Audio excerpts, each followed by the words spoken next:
Voilà, bonjour à toutes et à tous. J'espère que vous allez bien. Vous êtes en forme. Je vous sens un peu mou ce matin, non? C'est changement d'heure, pourtant normalement 1 heure en plus c'est cool, non? Je sais pas.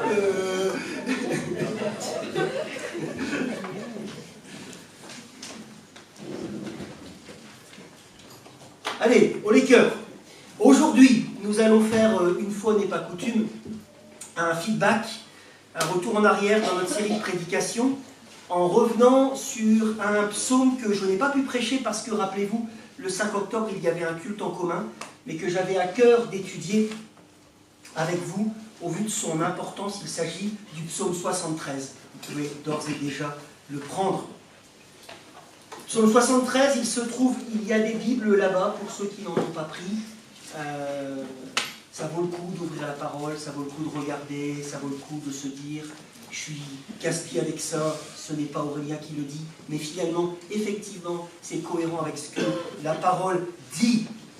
Donc des gens, vous pouvez lever les mains discrètement pour ne pas être vu, j'ai pas pris de Bible. Oui, c'est bien, pas discrètement du tout.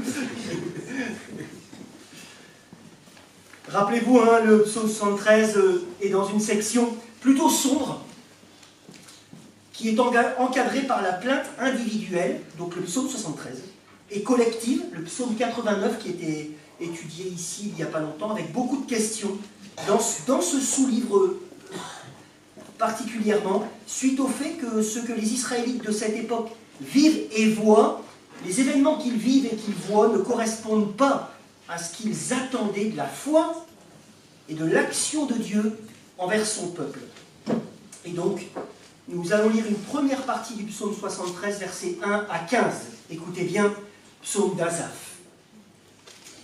Oui, Dieu est bon pour Israël, pour ceux qui ont le cœur pur. Toutefois, mon pied allait trébucher. Mes pas étaient sur le point de glisser, car j'étais jaloux des vantards en voyant le bien-être des méchants. Rien ne les tourmente jusqu'à leur mort et leur corps prend de l'embonpoint. Ils n'ont aucune part aux souffrances humaines. Ils ne sont pas frappés comme le reste des hommes. C'est pourquoi ils se parent de l'orgueil comme d'un collier. La violence les enveloppe comme un manteau. Leurs yeux ressortent dans un visage plein de graisse. Les mauvaises pensées de leur corps débordent. Il est en colère. Hein. Ils ricanent et parlent méchamment d'opprimés. Ils profèrent des discours hautains. Leur bouche s'attaque au ciel et leur langue balaie la terre. Voilà pourquoi son peuple se tourne de leur côté. Il boit leurs paroles, avidement, comme de l'eau. Et il dit, comment Dieu pourrait-il savoir? Y a-t-il de la connaissance chez le Très-Haut? Voici comment sont les méchants, toujours tranquilles, ils augmentent leur richesse. Alors c'est pour rien que j'ai purifié mon cœur, que j'ai lavé mes mains en signe d'innocence. Chaque jour, moi je suis frappé, tous les matins, je suis repris. Mais si je disais je veux parler comme eux, je trahirais tes enfants. Fin de notre première partie de lecture. Alors, premier point, une réalité difficile à avaler. Une réalité difficile à avaler. Ce psaume d'Asaph suit le psaume 72, rappelez-vous, qui avait été prêché par Nathan, qui proclame qu'un roi Messie viendrait installer la pleine justice dans un royaume où le juste fleurira. À l'inverse des oppresseurs, disait ce psaume, qui se moquent du Seigneur et qui seront abaissés. Psaume 72, verset 14. Souvenez-vous aussi des promesses du psaume 1. Pour ceux qui n'étaient pas avec nous, tout est sur notre chaîne YouTube. Qui mettait en avant ce psaume 1 que celui qui suit la loi de l'Éternel serait ou est comme un arbre planté près d'un cours d'eau, n'est-ce pas, qui donne son fruit en sa saison. À l'inverse, disait ce psaume, des méchants, comparés à de la paille, qui vont à leur perte. Mais, l'auteur du psaume 73, qui connaît toutes ces promesses, peut-être comme vous ce matin, s'est mis, lui, à comparer sa situation de vie et celle à son époque des méchants. Un terme appliqué dans l'Écriture généralement aux non-croyants, même si ceux qu'il décrit, clairement ici, nous le verrons, ne respectent vraiment rien ni personne. C'est un peu la rébellion personnifiée, poussée à l'extrême. Et il a regardé autour de lui. Peut-être que vous l'avez déjà fait plusieurs fois. Il a regardé autour de lui et il constate qu'il en a tiré. Il n'avait pas les infos à l'époque, hein, donc imaginez-vous. Le constat qu'il en tire, c'est sans appel. Et sur l'instant, ça l'a sacrément ébranlé dans sa foi. En effet, lui, dit-il, qui place sa foi, son espérance en Dieu, s'attache sincèrement à le suivre, en purifiant son cœur jour après jour, verset 13, regardez, lui, versets 14 et 26, dit-il, il connaît la galère. Il connaît les souffrances. Mais ceux, dit-il, qui à son époque suivent leur propre voie, qui n'en ont rien à faire de rien, vont plus que bien. Oui, il y en a qui font, oui, c'est vrai, on sait encore maintenant. Oui, bien vu. Il dresse d'ailleurs, regardez, un portrait robotype de ces personnes qui l'entourent. Premier trait distinctif, versets 3, 5 et 12, dit-il, ils sont prospères, tranquilles, beaucoup de richesses, plein de puissance. Deuxième trait distinctif, verset 4, ils ont la santé, jamais en danger de mort, dit-il, avec un corps replé qui a de l'embonpoint. Bon, il n'y a pas que les méchants. Hein. Mais loin d'être reconnaissant à Dieu, pour cela, troisième trait distinctif, versets 6 à 9, ils sont orgueilleux, ils sont fiers, ils arborent physiquement, dit-il, leur réussite. Ils se montrent violents, abusant de leur succès. Si vous pensez à certains chefs d'État du monde, c'est peut-être normal. Abusant de leur succès, de leur pouvoir, ne cachant pas leur arrogance, verset 7. L'arrogance de leur projet, toisant, dit-il, ainsi le ciel. Rappelez-vous, comme dans la Genèse, comme à Babel. Vous n'êtes pas réveillés ce matin. Parlant aussi de faire le mal et d'opprimer. Et le pompon, quatrième trait distinctif de ce portrait robot, ils sont populaires, dit-il. Des influenceurs avant l'heure, de réseaux sociaux antiques. On imagine un peu les tablettes, bon bref. Les gens boivent leurs paroles, dit le psalmiste, versets 10 à 11, et ils se mettent sous leur influence, eux aussi, à se moquer de Dieu, mettant en question même jusqu'à son existence pour mieux satisfaire leurs désirs. Vous savez, comme Dostoïevski, l'auteur russe, a dit, dans Les Frères Karamazov, si Dieu n'existe pas, alors tout est permis. Si Dieu n'existe pas, alors tout est permis. Bref, en voyant cela, notre homme qui s'applique à marcher dans l'intégrité, dit-il, et ça ne veut pas dire qu'il est sans péché. Ça veut dire qu'il s'applique à marcher dans l'intégrité. J'ai voulu, littéralement, mon cœur pur, dit-il, j'ai voulu. Eh bien, il s'est perdu un temps dans une logique, écoutez bien mes amis, dans une logique comptable. En faisant, et c'est très dangereux ça, n'est-ce pas? En faisant le bilan de sa vie, comparant son compte de résultats, là, Lucie va être contente, charge et coûte la vie d'un croyant et son profit avec celui des arrogants, qui n'ont, constate-t-il, quant à eux, aucune charge, tout en ayant un bilan plus que positif sur le plan de la réussite, selon des standards humains, avec une conclusion, il le dit, jalouse. Il a jalousé ces gens-là. Parce que finalement, qu'est-ce qu'il s'est dit, ce gars? Ça rapporte gros d'être un tordu. C'est ça qu'il s'est dit. Ça rapporte gros d'être un tordu. J'ai l'impression que certains d'entre vous se le disent aussi ce matin. Pardon? En partie. Tu es gentil.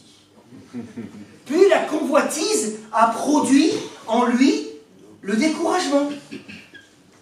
En effet, au regard de ce constat, il dit qu'il s'est senti floué, si bien qu'il a failli tout bazarder. Ça vous est déjà arrivé, ça? Tout bazarder, partir en sucette, aller sur un autre chemin que celui qui trouve son plaisir dans la loi de l'Éternel. En gros, il a failli se rebeller, mes amis. C'est ça qu'il dit. Faire demi-tour, direction le monde. Allez, j'en ai rien à faire. Moi aussi, je vais profiter. Je vais faire n'importe quoi. Il s'en est même failli pour lui d'un rien, dit-il. Un rien, un chouïa, pour qu'il continue à rester fidèle à Dieu.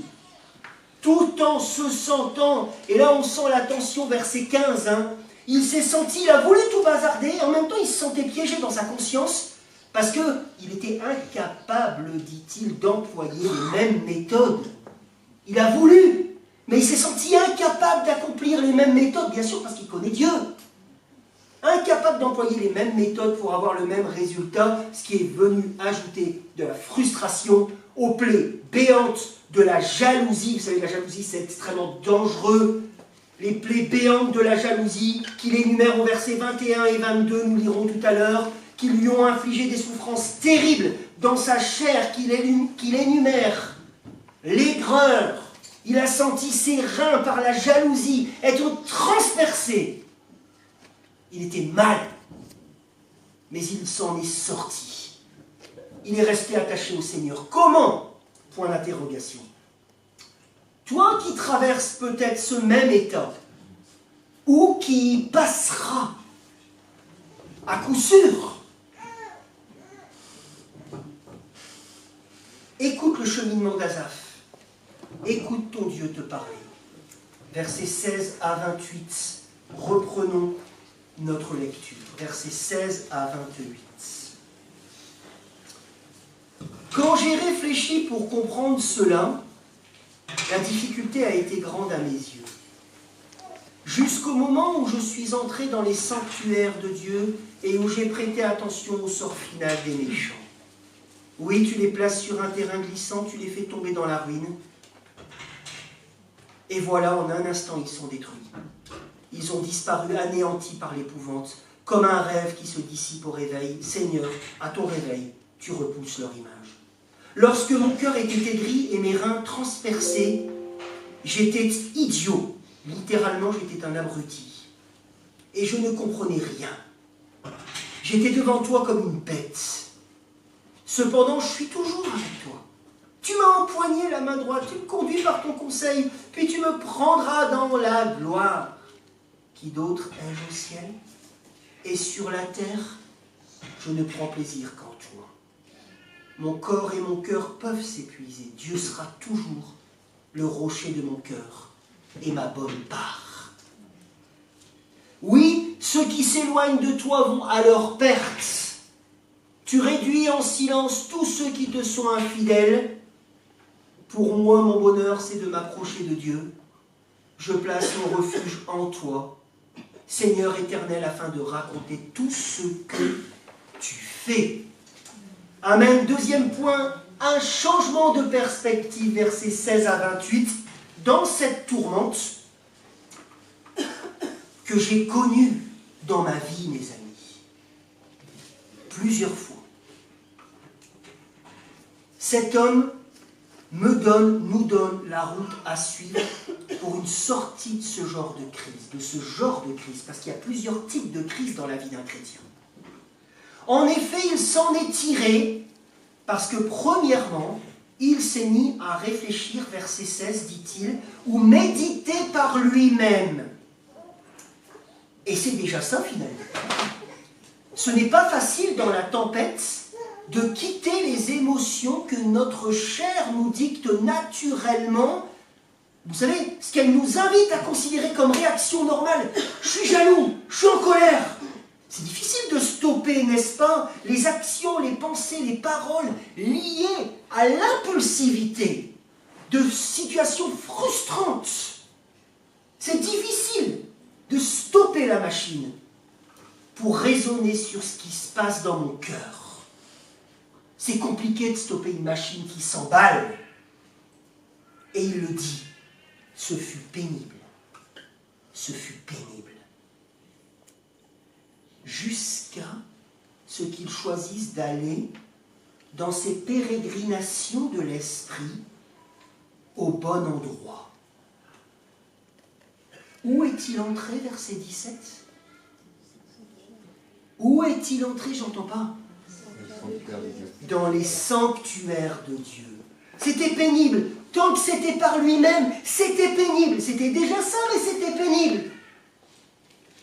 Il est entré dans les sanctuaires, qui littéralement, dans l'Ancien Testament, mes amis, voulait dire aller au temple. Mais c'est aussi un terme qui veut dire s'approcher du Seigneur. Être à l'écoute de sa parole. Peut-être à nouveau. Lorsque nous sommes dans une tourmente, nous avons besoin, n'est-ce pas, d'être à nouveau à l'écoute des révélations, des secrets révélés de Dieu dans sa parole, de ses desseins. Mais que s'est-il passé? Qu'est-ce qu'il a compris là, dans les sanctuaires, en ce lieu, qui a changé la terre de son cœur desséché en source d'eau vive? Il a capté que Dieu qui tolère, écoutez bien mes amis, Dieu qui tolère le mal pour un temps, dans son plan bienveillant et parfait, place tous les rebelles. Oui, qui profitent souvent du cours de ce monde qui fait la part belle à ceux qui ne respectent rien, mais Dieu les place sur une pente glissante. Nous l'avions vu déjà dans le psaume 1, une pente glissante savonnée par leur faute, par leur surdité, leur endurcissement, qui les mène à la ruine, c'est-à-dire au jugement. Parfois ici-bas, on voit la justice, parfois ici-bas, avec des gens qui finissent par payer pour leurs crimes, finissent par rendre compte de ce qu'ils ont fait auprès de la justice. Et merci Seigneur pour ça. Mais il y a aussi le jugement pour tous ceux qui échappent aux mailles du filet, mais qui sont des rebelles. Ce jugement de Dieu qui les trouvera s'ils persévèrent dans la prostitution, littéralement verset 27. En fait, ça veut dire l'infidélité, l'idolâtrie. Dieu les trouvera plus légers que la paille au dernier jour, où ils seront, verset 20, comme un rêve. Comme un rêve au réveil. Pouf, pouf. Pouf, pouf. Alors, mes amis, au regard du timing du plan de Dieu, c'est ce qu'il a capté, c'est ce que nous devons réentendre ce matin. Au regard du timing du plan de Dieu, de sa justice. Non, mes amis, l'injustice, l'orgueil, le mal ne paye pas et ne payera pas. Amen. Asaph a reconnu, éclairé par cette révélation, que c'était une grossière erreur pour lui de voir la spiritualité sous la perspective de la réussite dans ce monde, mais aussi de la rentabilité immédiate selon une logique marchande, voire mercantile. Il confesse donc qu'il fut, et ça c'est beau parce que ça veut dire qu'il a pris conscience de ce qu'il a fait. Il confesse qu'il fut littéralement bête, ou comme une bête, un véritable abruti.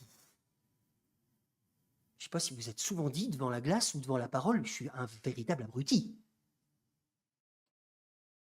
Mais ça l'aide pour aller de l'avant. Heureusement, Dieu sait de quoi nous sommes faits, mes amis. Dieu sait de quoi nous sommes faits et il ne l'a pas abandonné, c'est ce qu'il dit au verset 23, sur le chemin de la confusion. C'est très beau.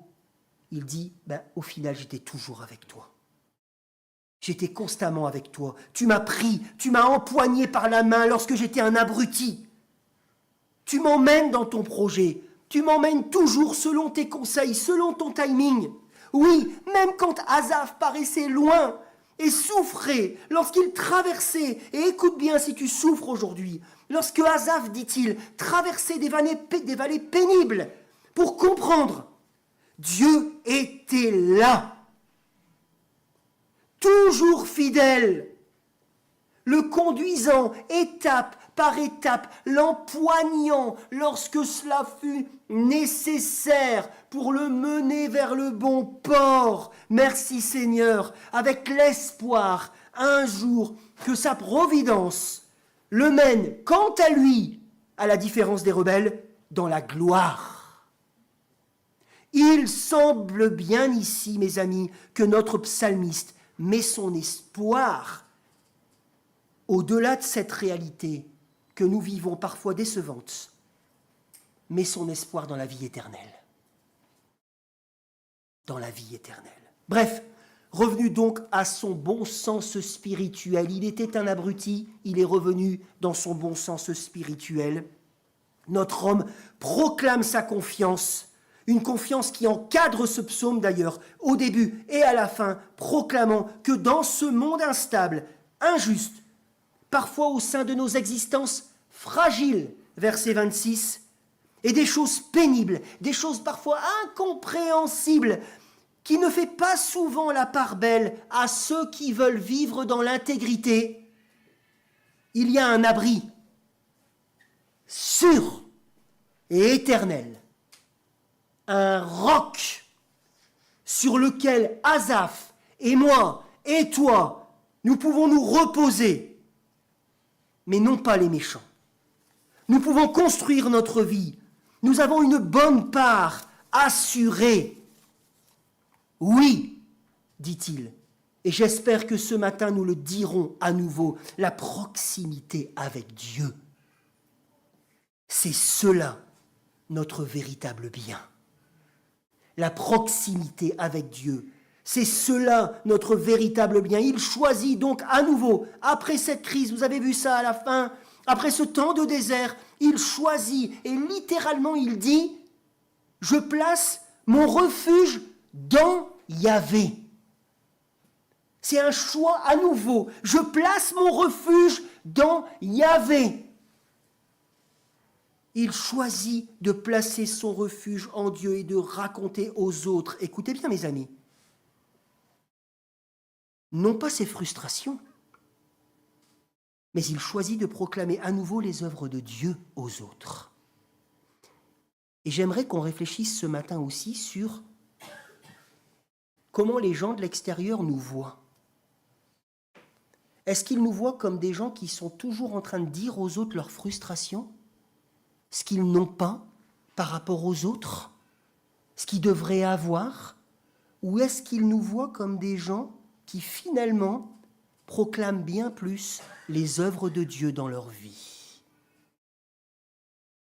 Comment les gens de l'extérieur nous voient? Comme des gens heureux ou comme des gens sans arrêt frustrés? Ah, ça pique, hein? Troisième et dernier point de conclusion, et excusez-moi mes amis, j'ai envie de vous dire, ne sois pas un abruti. Prends les lunettes de la foi. Ne sois pas un abruti. Prends les lunettes de la foi. Dans un premier temps, j'aimerais m'adresser ici à ceux qui peut-être n'appartiennent pas encore à Dieu, ne font pas route avec lui, et qui envient peut-être régulièrement plutôt les arrogants, encore bien présents à notre époque, des gens sans foi ni loi, qui ont une réussite selon ce monde insolente et qui influencent des tas de gens sur terre. On pourrait penser par exemple, et entre autres, à la vague d'influenceurs qui, sans honte, sans remords, vendent à coups de code promo n'importe quoi à ceux qui les suivent, parfois au risque de leur santé, mais sans remords, sans culpabilité, des followers trompés qui convoitent pourtant leur vie à Dubaï, une ville qui leur permet, en plus de garder leurs revenus, souvent discutables pour eux, sans payer les impôts. Réfléchis différemment, mon ami, au regard de la fragilité des biens de ce monde. Vous avez vu ce qui s'est passé au Louvre? Vous avez vu la fin des choses précieuses de ce monde? 88 millions d'euros, peut-être partis en collier. Ça, c'est la fin des biens de ce monde. Réfléchis aussi à la solitude de cette vie sans Dieu, quoi qu'il en soit. Combien de personnes riches aujourd'hui nous voyons en dépression? Combien de personnes ultra riches témoignent qu'elles ont un gros problème? Ça ne remplit pas. Et réfléchis aussi au vu de la finalité d'une vie qui ne se préoccupe pas du Seigneur, la ruine. Et elle viendra. La ruine.